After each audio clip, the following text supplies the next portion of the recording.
राधिका खेड़ा विवाद मामले में जांच को लेकर भाजपा विधायक अजय चंद्राकर ने दिया बड़ा बयान देते हुए उन्होंने कहा ये सब औपचारिकता है।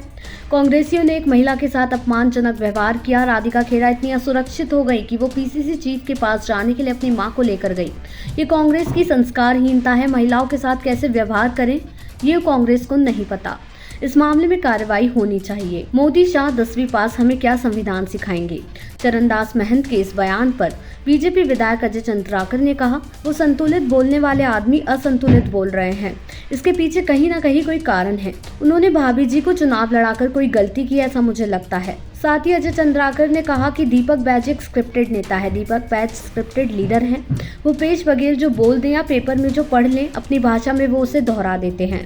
बैज का कोई मौलिक चिंतन नहीं है। भाषा का स्तर कांग्रेस के पीएम को लेकर लगातार गिर रहा है। पीएम पद को कांग्रेस ने सड़क छाप पद की तरह ले लिया है। कांग्रेस का ये भाषा अक्षम्य है। कांग्रेस के पूरे राष्ट्रीय स्तर से लेकर लोकल स्तर के नेताओं को क्षमा मांगनी चाहिए। देखिए, ये सब एक औपचारिकता है। पूरा छत्तीसगढ़ जानता है कि एक महिला के साथ कांग्रेसियों ने अपमानजनक व्यवहार किया है और वो इतनी असुरक्षित हो गई कि प्रदेश कांग्रेस अध्यक्ष के पास वो अकेले नहीं गई, अपने माताजी को लेके गई। तो ये तो संस्कारहीनता है कांग्रेस की। महिलाओं से कैसे बात व्यवहार करना चाहिए आता नहीं और इसके ऊपर कार्रवाई होनी चाहिए। प्रथम दृष्टया वो महिला है, महिला ही है, इसलिए सुनने का कोई कारण नहीं। जो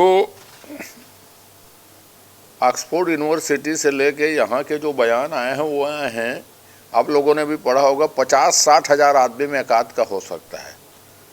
और छत्तीसगढ़ में ऐसे प्रकरण नहीं आए हैं।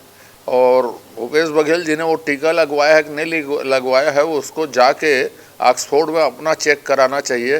भगवान करे उसके ऊपर किसी तरह की कोई थक्का वक्का जमने की भविष्य में शिकायत ना हो। बयान सामने आया, उन्होंने कहा है कि प्रधानमंत्री खुद 10वीं पास है, हमको क्या संविधान सिखाएंगे। नेता प्रतिपक्ष जी संतुलित बोलने वाले आदमी हैं, लेकिन असंतुलित बोल रहे हैं लगातार। इसके पीछे कहीं ना कहीं कारण है और वो कारण ये है कि शायद वो गलती कर बैठे हैं भाभी जी को चुनाव लड़ा के, ऐसा मुझे लगता है। बताया, उन्होंने कहा है कि भाजपा ने पहला चुनाव काले धन को लेकर लड़ा और दूसरा पुलवामा को। कैसे देखते हैं उनके इस बयान को? उनके पास कोई, बीजेपी के पास कोई मुद्दा नहीं है, ऐसा कह रहे हो। सबसे महत्वपूर्ण बात यह है कि भाषा का स्तर प्रधानमंत्री के लिए कांग्रेस की ओर से लगातार गिरता जा रहा है और प्रधानमंत्री पद को उन लोगों ने बिल्कुल सड़क छाप पद की तरह भाषा का उपयोग किया है। और कांग्रेस की ये भाषा अक्षम्य है और कांग्रेस के पूरे राष्ट्रीय स्तर से लेकर लोकल स्तर के नेताओं को क्षमा मांगनी चाहिए। इस भाषा के लिए खेद प्रकट करना चाहिए। रहा सवाल दीपक बैज जी का, तो वो स्क्रिप्टेड लीडर है। भूपेश बघेल जी जो बोल दें या पेपर में जो पढ़ लें उसको वो दोहरा देते हैं अपनी भाषा में।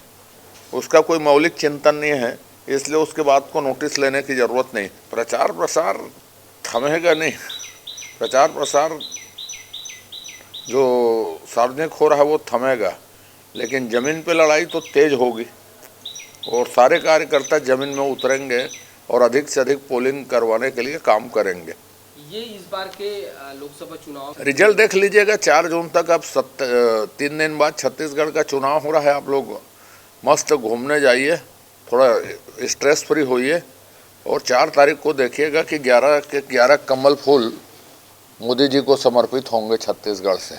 देश दुनिया की ऐसी ही तमाम खबरों के लिए देखते रहें सहारा समय का डिजिटल प्लेटफॉर्म समय डिजिटल।